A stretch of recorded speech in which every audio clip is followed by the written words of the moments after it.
research and development projects ng CICC kaugnay sa artificial intelligence. Ating tatalakayin kasama si Assistant Secretary Mary Rose Magsaysay, Deputy Executive Director ng Cybercrime Investigation and Coordinating Center. ASEC Magsaysay, magandang tanghali sa iyo.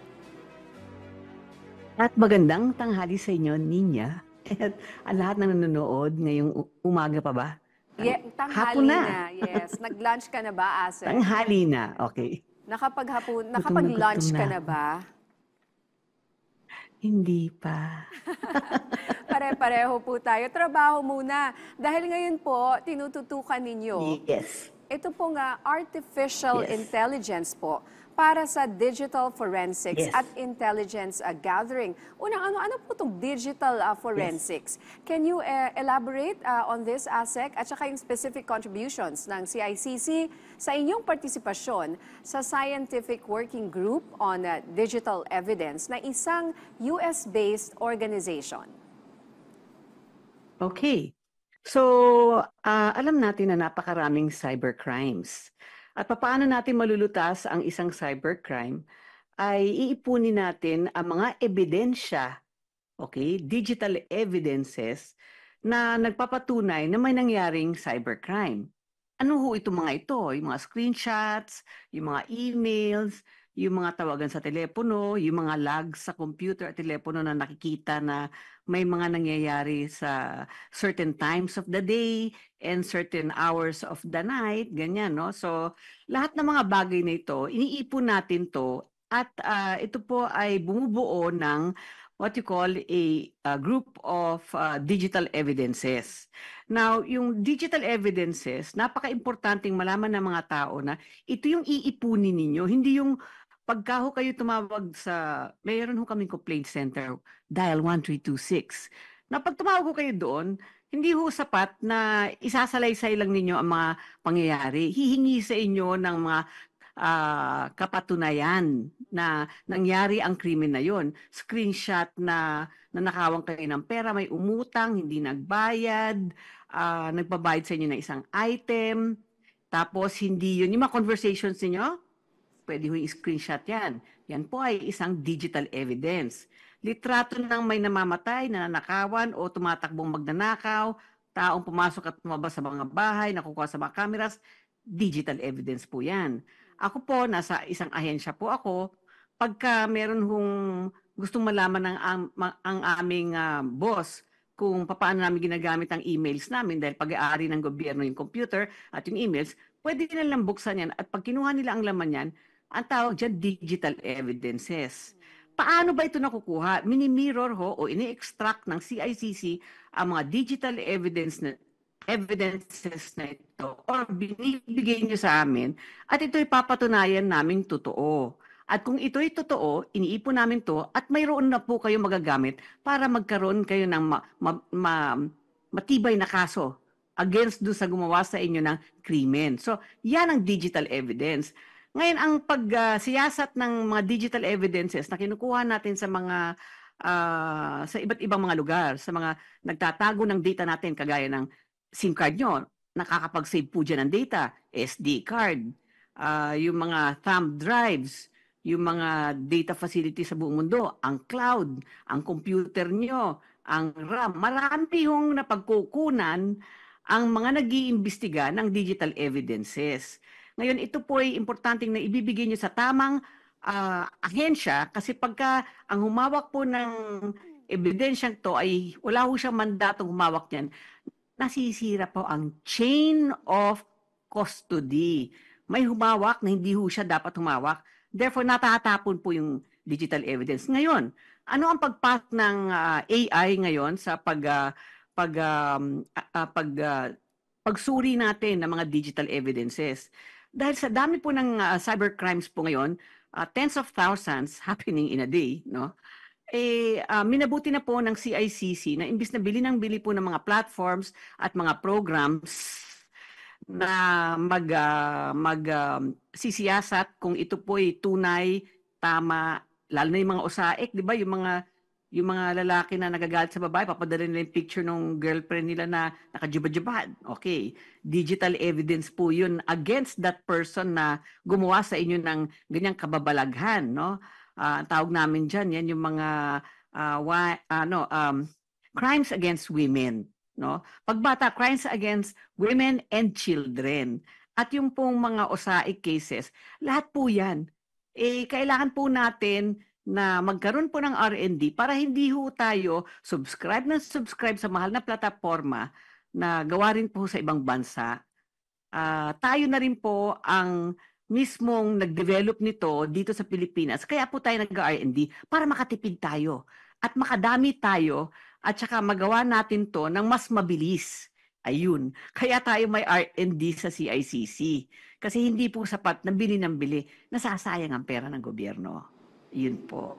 So, yan ang CICC. Kami po ang nag-extract, nag-analyze ng mga digital evidences.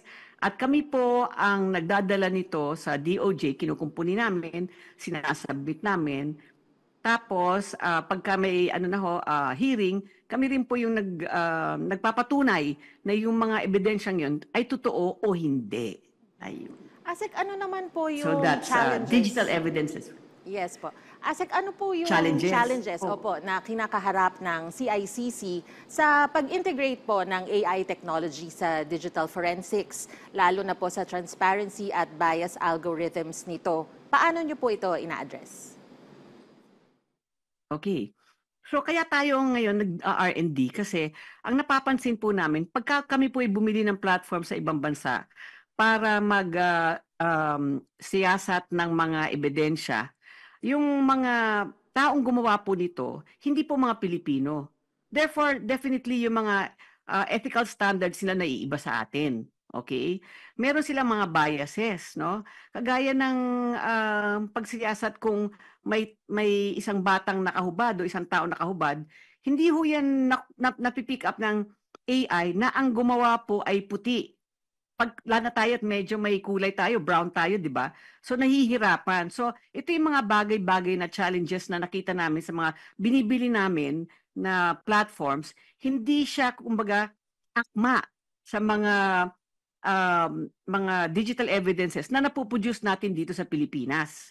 So that's one challenge. Definitely, the financial challenge has forced us to go R&D to produce our own solutions. Yung dami ng tao na nag-aaral na to be in AI, to program AI platforms, yun ang maganda sa Pilipinas, hindi yun challenge. Talaga mga Pilipino, yan na talaga, alam nila na diyan patungo ang mundo dahil nagpapabilis. No? Kasi ang AI kasi parang, ang tawag dyan inaaral niya, kumbaga, ang isang bagay na para siyang tao. Isang programa, binibigyan siya ng mga traits ng tao para pag tinitignan niya isang bagay, ando doon yung mga mata at saka yung experience ng isang tao. So, tama. Mas ethical, mas akma sa atin, localized, ganyan. So, okay tayo sa dami ng tao nag-aaral into AI. In fact, napag-usapan kahapon ni Yusek Batapa na talagang lumulusob sila sa mga probinsya para itulak yung mga tao mag-aral ng paano mag-program into AI. Kasi tayo mga Pilipino, tayo talaga ang source, okay, ng manpower for technologies all over the world. Okay? So dahil nandiyan na rin tayo, tumutulong ang Pilipinas, no? Through the CICC, may representation tayo sa SWIG-DE, Scientific Working Group on Digital Evidence, no? Ito yung gumagawa ng mga standards na ina-assume ng NIST in total, buong buo, for digital evidences. At ang chairman niya na ay Pilipino, galing sa CICC, si Mr. Lagi. So, in terms of other challenges, I think the other challenges would be lang yung we don't have enough time to really nailatag sa buong Pilipinas yung importance for us to be the lead in terms of AI. Internationally, talagang natugunan na natin yan. Inunahan natin ang ad hoc committee on cybercrime as early as January last year. Nung hindi pa nila maintindihan kung ano magagawa ng AI sa mga bagay-bagay, pati sa cybercrime, ay pinush na ng Pilipinas yung agenda na kailangan tignan ng ating bagong treaty ang mga bagay-bagay na makakaapekto sa cybercrimes ng buong mundo involving AI. Kasi kung nagagamit natin to sa kabutihan, paghanap ng mga krimen, pag-assess ng mga digital evidences, ginagamit din sa atin against to ng mga cybercriminal. So, kung unahan, pabilisan, at paramihan ng mga tao nagagawa ng mabuti kaysa mali. Okay, Aseka Rose, isa din po sa mga proyekto ninyo ang pagbibigay ng portable cyber security solutions para sa mga organisasyon na may limited technical resources. Paki-paliwanag nga po sa amin, Asek, ano naman po itong Network Forensics in AI Box project na ito? Okay.